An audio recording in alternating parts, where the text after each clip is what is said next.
가정의 달 마지막 주일입니다. 여러분의 한 달 동안의 삶이 가정과 아니면 가족과 같이 지내는 주변의 지인들과 어떠한 삶을 살아오셨는지 모르겠습니다. 마이크로소프트라고 하는 거대 공룡 기업을 만들었던 빌 게이츠가 1999년도에 쓴 그의 저서 Business at the Speed of Thought이라는 책이 있습니다. 그 책에 보게 되어지면 사람에게 있어서 앞으로 인류 역사에서 가장 큰 힘, 그 힘은 다른 게 아니라 정보가 될 것이다 라는 이야기를 썼습니다. 여러분, 정보가 요즘에 얼마나 큰 파워인지 잘 아시잖아요. 뭐를 하려고 해도 정보가 있어야 됩니다. 우리가 얼마 전 우크라이나와 러시아가 전쟁을 하면서 미국에서 우크라이나에 대해서 뭐를 끊은 적이 있었죠? 일시적으로? 네, 정보를 끊은 적이 있었습니다. 무기를 안 주는 것도 그런데 인터넷을 그 위성을 통해서 오게 되어지는 러시아 군인들에 대한 정보를 끊었어요. 그랬더니 끊음과 동시에 이 우크라이나 군대가 러시아의 군대에게 밀리고 지는 것을 보았습니다. 그러다가 바로 대통령이 와서 미국의 대통령과 만나고 난 이후에 다시 정보를 주기 시작했더니 전쟁에서 다시 또 이기는 것을 보게 되어졌습니다. 빌 게이츠의 말처럼 현대는요, 정보와의 전쟁, 그리고 정보가 곧 힘인 세상이 되어져 버렸습니다. 요즘에는 정보입니다. 이런 시대를 살아가는 우리 예수 믿는 사람들, 그리스도인들은 그러면 어떤 힘으로 신앙생활을 하고 어떤 힘을 가지고 믿음의 삶을 살아가야 하겠는가라고 하는 겁니다. 성도와 교회의 힘은 여러분 뭘까요? 여러분이 생각하시는 교회의 힘, 성도의 힘은 뭘까요? 여기 서 있는 목회자의 힘은 뭘까요? 어떻게 교회를 부흥시키는지에 대한 많은 정보를 가지고 있는 것, 그게 힘일까요? 아니면 성경적으로 많은 지식을 알아서 머리가 산만큼 커진 것, 그게 능력일까요? 좋은 스펙을 가지고 있는 것, 그게 세상을 살아가는 능력일까요? 우리는 오늘 본문을 통해서 우리에게 필요한 능력, 우리에게 필요한 힘, 우리에게 정말로 필요한 그러한 것이 무엇인지를 다시 한번 생각해 보기를 원합니다. 교회의 힘과 성도가 가지고 있어야 할 능력은요, 다른 것이 아니라 하나님의 말씀을 가까이 함을 통해서 주어지는 하나님의 행하심을 경험하고 하나님의 행하심이 나의 삶에 앞서가시며 나를 주도하시고 인도하는 그것을 내가 경험하고 그것을 삶으로 누리며 사는 것이 예수 믿는 사람들에게 가장 큰 힘이고 능력이며, 그리고 이것이 우리의 가장 큰 역사로 일어나는 삶이 되어져야 한다는 것입니다. 그래서 성경은 우리에게 뭐라고 말씀을 하냐면 이렇게 이야기를 합니다. 신명기서 30장 14절은 이렇게 이야기합니다. 같이 갑니다. 오직 그 말씀이 내게 심히 가까워서 내 입에 있으며 내 마음에 있은즉 내가 이를 행할 수 있느니라. 자, 예수 믿는 사람들, 하나님의 교회의 가장 큰 힘은 뭐라는 거예요? 오직 하나님의 말씀이 심히 가까이 하는 사람들이 힘이라는 겁니다. 이게 능력이라는 거예요. 하나님의 말씀을 입에 달고 사는 사람이 능력 있는 사람이래요. 하나님의 말씀을 늘 마음에 품고 사는 사람이 힘 있는 사람이래요. 자, 그럼 왜 우리가 하나님의 말씀을 가까이 하고 말씀을 마음에 품어 내 입술을 통해 나가는 말들이 하나님의 말씀을 통해 정제되어진 말씀이 나가야 되는가라고 하는 것을 신명기 30장 14절 마지막에서 뭐라고 이야기하냐면, 그래야 우리가 어떻게 해요? 말씀을 따라 말씀을 이행하며 말씀에 순종하는 삶을 살아갈 수 있다는 거예요. 사랑하는 여러분, 세상은 너무나 많이 변했습니다. 교회도 변했습니다. 사람들도 변했습니다. 변하지 말아야 될 곳도 변했습니다. 여러분, 교회는 시대를 발맞춰서 변하면 안 되는 곳이 교회입니다. 성도의 신앙도 시대를 발맞춰서 시대를 따라 변해서는 안 되는 것이 성도들의 믿음과 신앙인 것입니다. 내가 성령의 사람으로 살고 있는지, 성령과 함께하며 내 주장대로 사는 것이 아니라 성령의 인도하심에 나를 맡기고 순종하며 사는지가 성도에게는 가장 큰 힘이고 경쟁력이 되어져야 한다는 사실을 우리는 잊지 말고 살아야 되는 겁니다. 지난 한 주간의 삶을 살아오시면서 여러분은 내가 하고 싶은 것을 하며 내가 하고 싶은 생각을 하며 내가 하고 싶은 말들을 하며 살아왔는지 모르겠습니다. 우리가 신명기서를 말씀을 중심에 두고 있다면 예수 믿는 사람은 그렇게 살아서는 안 된다는 겁니다. 어떻게 살으래요? 하나님의 말씀을 가까이 하고 그 말씀이 중심에 있어서 그 중심에 있는 말씀을 통해 걸러진 성령의 말들을 하며 내 입을 통해 하나님의 말씀이 증거되어지는 삶을 살아가는 것, 그게 바로 어떤 삶이냐면 성령으로 사는 사람이라는 거예요. 가정의 달 마지막 주를 보내면서 내가 가진 가장 큰 힘과 경쟁력이 무엇인지를 다시 한번 재발견하시고 더 굳건히 그것을 세워 나아가는 우리들이 되어지기를 소망합니다. 그러면 성도에게 있어서, 교회에게 있어서 가장 큰 힘, 경쟁력, 능력이 무엇인가 두 가지만 보기를 원합니다. 첫 번째는 보혜사 성령이 나와 함께 하심이 가장 큰 힘이요 세상을 살아가는 경쟁력이요 가장 큰 나의 능력이라는 사실을 인정하는 우리들이 되어지기를 원합니다. 여러분, 보혜사 성령이 나와 함께 하심이 가장 큰 힘이심을 정말 믿으십니까?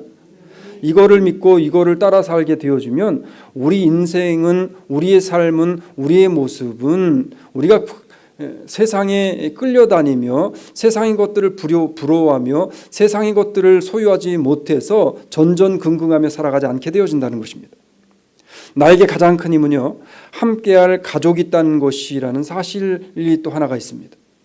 여러분, 나와 함께하는 가족이 아직 있다면, 나와 함께할 부모 형제가 있다면, 나와 함께할 아직도 남편과 아이들이 있다면, 나와 함께 신앙생활을 하며 어려울 때, 힘들 때, 기쁠 때 함께 울고 웃어줄 믿음의 선배, 믿음의 후배, 믿음 생활을 함께하는 믿음의 가족들이 있다면 여러분은 승리한 인생들, 성공한 인생들, 그리고 가장 큰 힘으로 주신 그들을 통해서 이미 나는 하나님의 큰 은혜와 축복을 가지고 있다는 사실을 잊지 마시기를 바랍니다. 그래서 내가 어두운 터널을 지날 때에도, 내가 기쁨의 환희를 느낄 때에도 나와 함께 옆에서 기도하며 웃어줄 수 있는 그 사람이, 그 식구가 나에게 있다는 사실이 얼마나 큰 힘이고 얼마나 이 세상을 살아가는 큰 경쟁력이 되어지는지 모른다는 겁니다. 여러분, 영적으로는요, 하나님이 나와 함께 계시다는 사실입니다. 하나님이 나와 함께 계시다, 말로만이 아니라 정말 내 인생을 돌아보니, 내가 지난 한 주간의 삶을 돌아보니, 가정의 달 5월을 돌아오면서 보니 하나님이 나를 지키시고 나와 함께 하시고 나의 가는 앞길에 먼저 가시며 내가 가는 길에 다리를 놓아주시고 있는 하나님을 발견하고 그 하나님과 내가 동행하고 있다면 이것이 얼마나 큰 은혜이고 축복인지 모른다는 겁니다. 예수님께서는요, 우리를 결코 혼자 버려두지 아니하시고 우리에게 성령을 보내주셨다라고 분명히 성경은 우리에게 말씀하고 있습니다. 오늘 본문 우리가 읽었는데 16절로 17절 다시 한번 읽으면서 보도록 하겠습니다. 갑니다. 내가 아버지께 구하겠으니 그가 또 다른 보혜사를 너희에게 주사 영원토록 너희와 함께 있게 하시리니 저는 진리의 영이라 세상은 능히 저를 받지 못하나니 이는 저를 보지도 못하고 알지도 못함이라. 그러나 너희는 저를 아나니 저는 너희와 함께 거하시며 또 너희 속에 계셨음이니라. 아멘. 세상은 저를 보지도 못하고 받지도 못하지만 누구 안에는 지금 보혜사가 와 계시다는 거예요. 내 안에 계시다는, 내 안에 계시다는. 저 사람 안에가 아니라 내 안에 계시다는 거예요. 사랑하는 여러분, 하나님의 성령이 저 사람과 함께 계시다라고 말하는 게 아니라 하나님의 성령이 오늘 이 순간, 이 시간 나의 모든 호흡하는 날 동안에 나와 함께 계시다는 사실을 잊지 마시기를 바랍니다. 성경은 우리에게 뭐라고 이야기해요? 너희는 저를 아나니 저는 너희와 함께 거하시는 분이시래요. 근데 잠깐 함께 거하시는 분이 아니라 언제까지 함께 가신다는 거예요? 영원토록 너희와 함께 있게 하시도록 예수 그리스도가 우리에게 보내주신 분이라고 오늘 본문은 우리에게 말씀하고 있는 겁니다.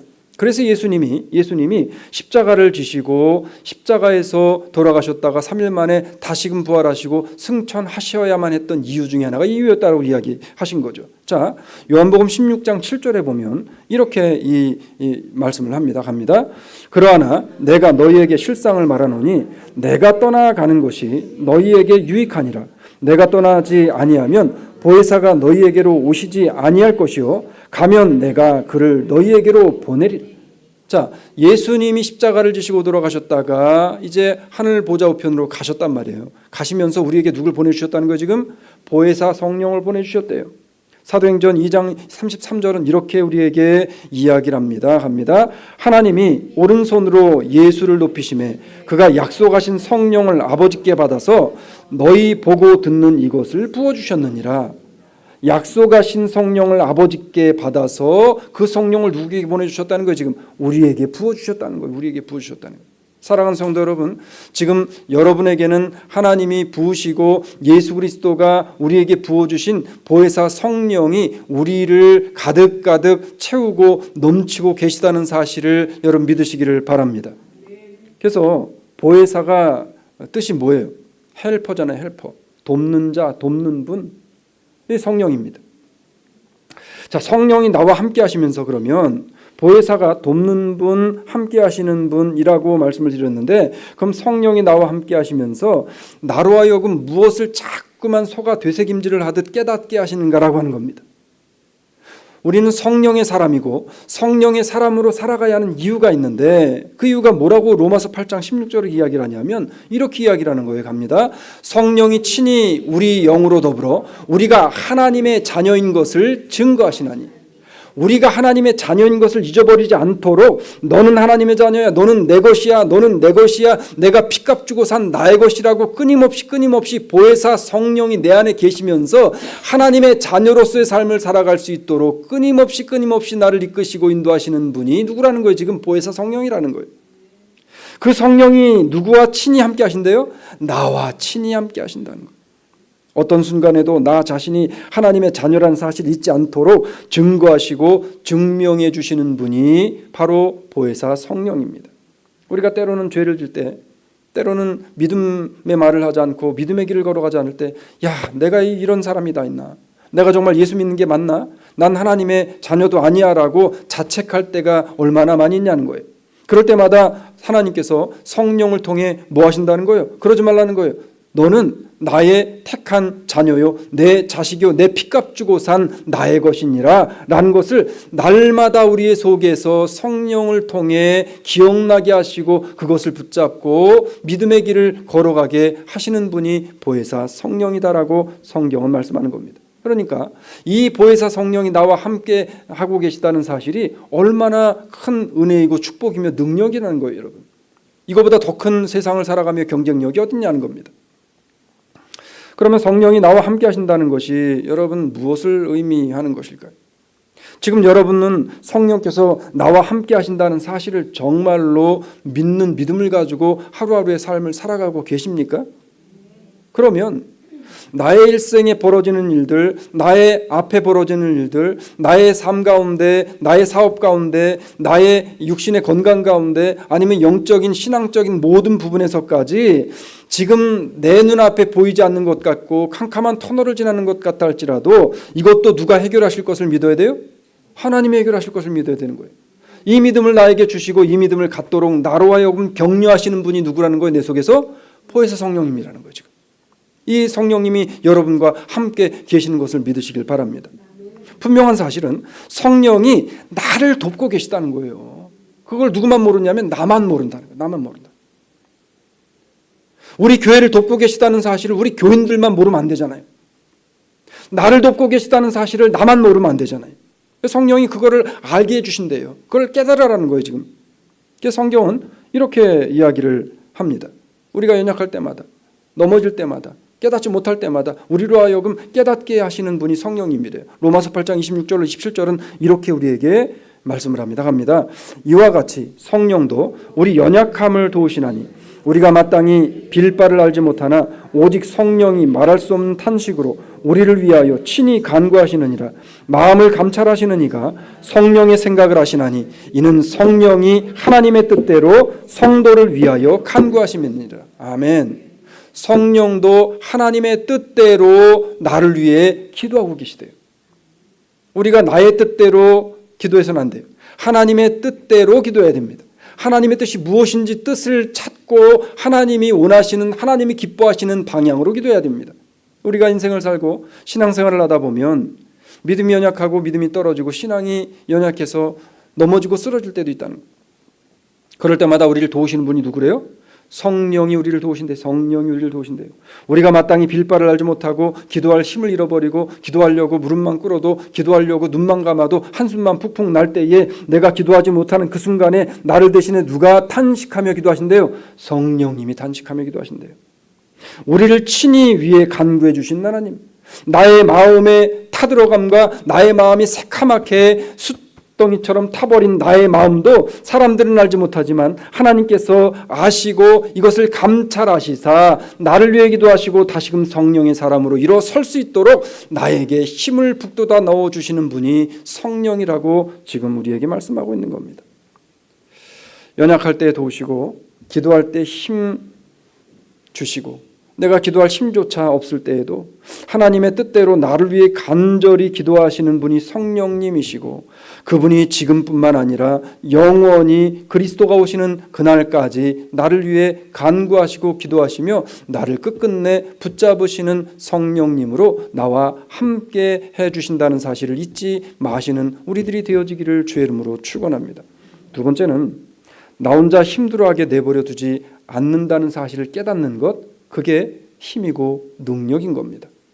여러분, 사람이 가장 힘들 때가 언제냐면 혼자라고 생각할 때입니다. 고독할 때. 여러분, 고독을 느껴보셨나요? 고독을 느껴보셨나요? 저는 목회하면서 고독할 때가 정말 많았습니다. 이게 뭐 고독이라는 거를 그냥 이 어느 정도를 넘어서는 고독 가운데로 빠져들 때가 참 많습니다. 그런데 그 고독할 때마다 다시금 나를 건져주시고 끌어주시고 이끌어주시고 고독의 그 늪에서 나를 이끌어내시는 분이 계시는데 그분이 누구냐면 그분이 하나님이시라는 거예요. 그분이 하나님이시라는 거예요.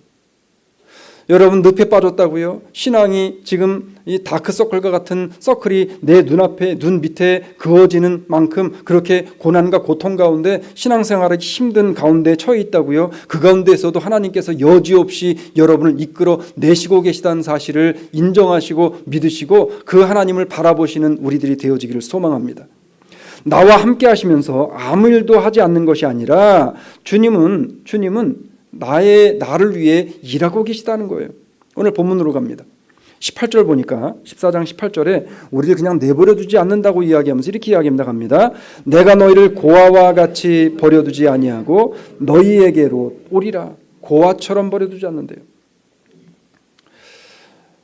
여러분, 고아들에게 있어서 고아들이 가지고 있는, 그러니까 부모를 잃었든지 아니면 부모에게 버림을 받았든지 하는 여러 이 고아들에게 가지고 있는 하나의 아픈 부분이 있다고 합니다. 뭐냐면 매사에 자신감이 없고 불안해하고 그 다음에 자신의 앞날에 대한 생각들을 잘 하지 못한다고 합니다. 근데 우리는 부모가 있잖아요. 지금 나를 고아와 같이 내어버려 두지 아니하시고 늘 나에게 돌아오셔서 나와 함께 해주시는 하나님, 우리를 힘든 상황 속에 그냥 내버려 두시지 않는 분이 하나님이래요. 왜냐하면 하나님이 우리의 아버지 되시기 때문에 그렇다는 겁니다. 예수님께서는요, 믿음의 사람을 결코 혼자 고민하고 아파하도록 내버려 두시지 않는 분이심을 여러분 다시 한번 생각하시기를 바랍니다. 와이프도 나를 이해하지 못하고 와이프도 남편도 나에게 있어서 별 도움이 안 되는 순간에도 나를 여전히 붙잡으시고 나를 여전히 위로하시는 분 누구예요? 하나님이. 여러분, 어쩔 수 없는 일이에요. 어쩔 수 없는 일이에요. 저희 교회 부흥에 오셨던 한 5년 전인가에 백 목사님이 어느 날 저랑 통화를 하는데 저한테 그런 말씀을 하시는 거예요. 고 목사, 목회를 하면서 보니까 정말 외롭고 정말 죽고 싶은 순간이 오는데 그때는 사모님도, 그러니까 목사님 본인 와이프 얘기하는 거예요. 내 와이프도 위로가 안 되더라는 거예요. 와이프도 위로가 안 되더라. 그리고 위로가 안 되는 것뿐만 아니라 오히려 그런 순간에 더 나에게 가시와 같이 올 때가 있더라는 거예요. 그런데 그 순간에 참 위로를 주시는 분이 딱 한 분 계셨는데 그분이 하나님이시더라는 거예요. 그래서 저한테 힘들어도 어려워도 하나님 붙잡아야 되니까 하나님만 붙잡고 가자 그러시는 겁니다. 여러분 집에서 가장 한 설문조사를 보니까 집에서 가장 많은 상처를 서로 간에 주는 사람이 누군지 아세요? 네. 와이프가 남편한테 자기들은 아니라고 이야기하는데 남편에게 주는 상처가 그 10명 중에 9명이 상처를 받고 산다고 대답을 했답니다. 피차간에 마찬가지인 거예요. 그런데 그러면 우리는 살 희망이 없잖아요. 아니, 가장 가까이 있는 사람인데도 그런데 예? 가장 막대하는 사람이 누굽니까? 그랬더니 남편이고 아내라고 대답을 했다는 거예요. 근데 하나님은 나를 막대하지 않아요. 성령님은 나를 막대하지 않아요. 하나님은 나를 최고로 대해주세요. 어느 정도로 최고로 대해주시냐면 하나밖에 없는 아들 독생하신 아들 예수 그리스도를 나를 위해 죽이시고 나를 위해 지금도 존재하게 하시는 그 하나님이 나 때문에 아들을 죽이실 정도로 나를 대단하게 대우해 주신 분이 누구예요? 하나님이라는 거예요. 하나님이라는 거예요. 여러분 사람에게 기대하지 마시고 사람에게 희망 두지 마시고 하나님께 기대하시고 하나님께 소망과 희망을 두시고 남은 인생 살아가는 우리들이 되어지기를 원합니다. 그래서 이사야서 63장 9절은 이렇게 우리에게 이야기를 해요. 이사야서 63장 9절 같이 갑니다. 시작. 그들의 모든 환난에 동참하사 자기 앞에 사자로 그들을 구원하시며 그 사랑과 그 긍휼로 그들을 구속하시고 옛적 모든 날에 그들을 드시며 안으셨습니다. 그러니까 나를 감싸 안으시고 나의 모난 것도 뾰족한 것도 나의 못난 것도 잘난 것도 모든 것들을 다 안아주실 수 있는 분은 누구밖에 없다는 거예요. 하나님밖에 없다는 거예요. 여러분 남편이 그것도 안아줄 것 같아요? 천만의 말씀. 남편도 사람이에요. 아내가 다 이해하고 안아준다고요? 천만의 말씀입니다. 하나님밖에 없다는 거예요. 모든 환난에 동참할 수 있는 것도 하나님밖에 없어요.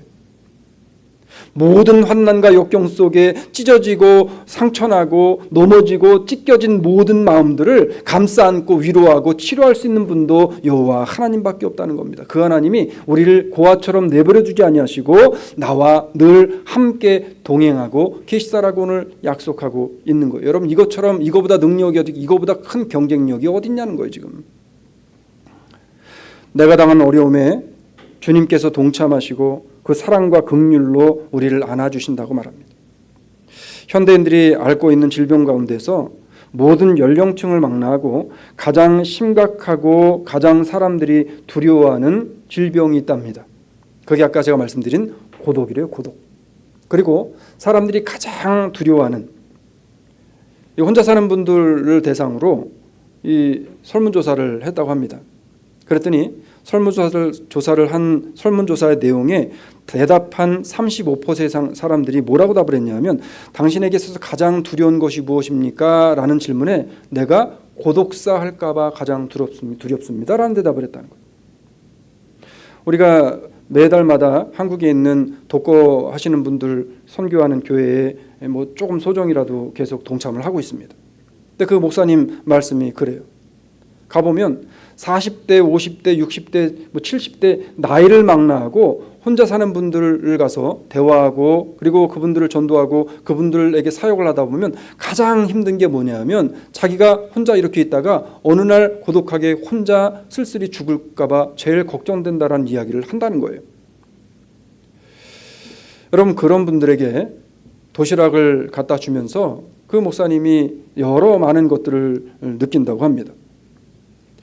현대인들에게서 가장 치명적인 두려움이 고독이라고 하는데 우리는 고독과 싸울 필요가 없을 정도로 우리 주님께서 우리와 함께 하시고 하나님께서 나를 고독하게 그냥 내버려 두지 아니하시고 고아처럼 버려두지 아니하신다고 우리에게 말씀하고 있는 거죠. 여러분 주님께서 우리에게 뭐라고 말씀을 합니까? 우리를 그냥 내버려 두지 아니하시겠대요. 우리를 사랑하신다고 말씀합니다.